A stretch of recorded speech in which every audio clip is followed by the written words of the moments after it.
So basically, I was acting in good faith. I wasn't lying to Meredith when I told her that Darla, well, actually started at Chad's.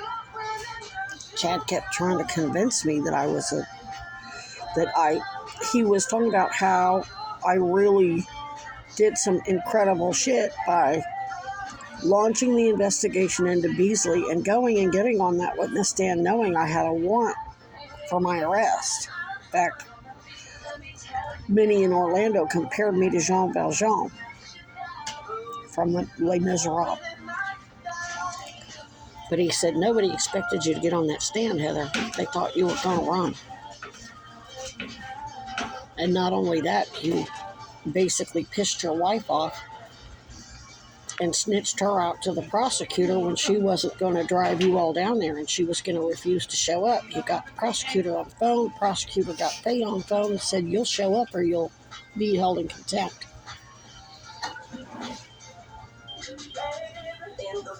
But he kept saying, you did all this extraordinary, you went out of your way to lock this guy up at your own risk and your own expense of your own marriage and tried to get these kids safe because it happened to you.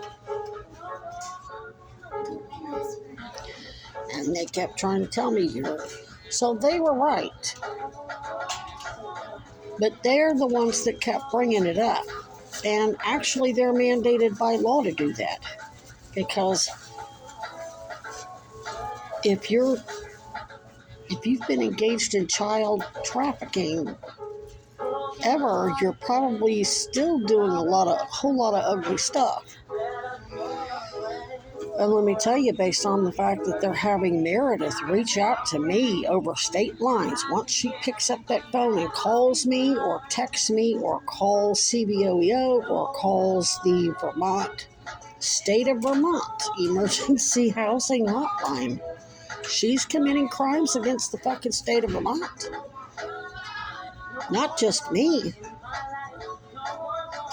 And she's doing it under the guise of working for this mental health something or another. But I didn't reach out to her and ask her for help. She's doing this all on her own.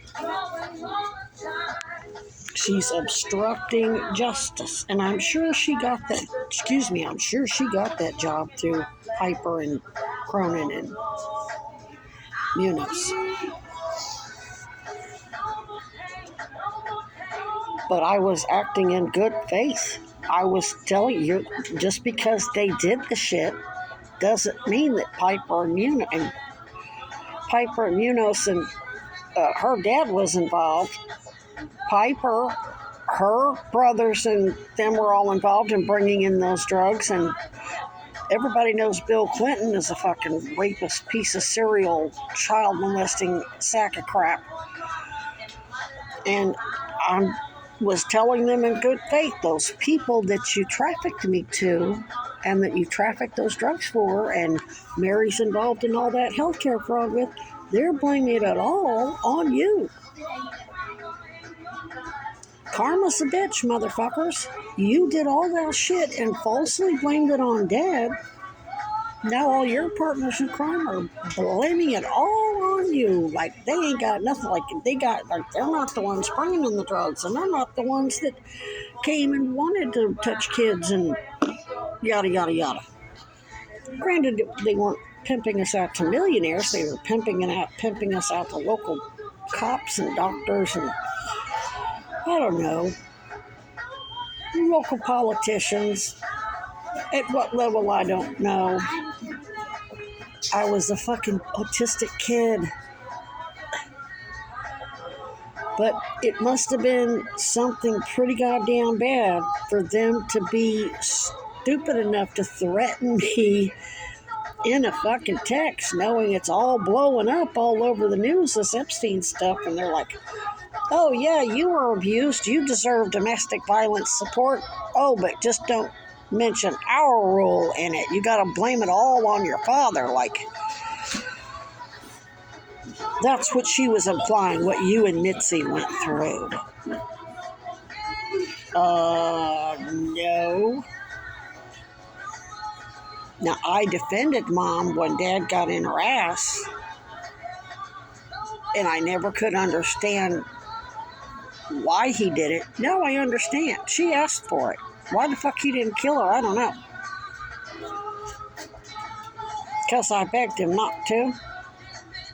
I saved all y'all. I saved Mary's life. I saved Darla's life. I saved Angie's life. I saved Mom's life because I thought for sure I could convert them. They can't be. Now they fucking molested Meredith and turned her into a fucking molester. Meredith, when you're defending child molesters, guess what? That makes you one too, regardless of how well you raise your person.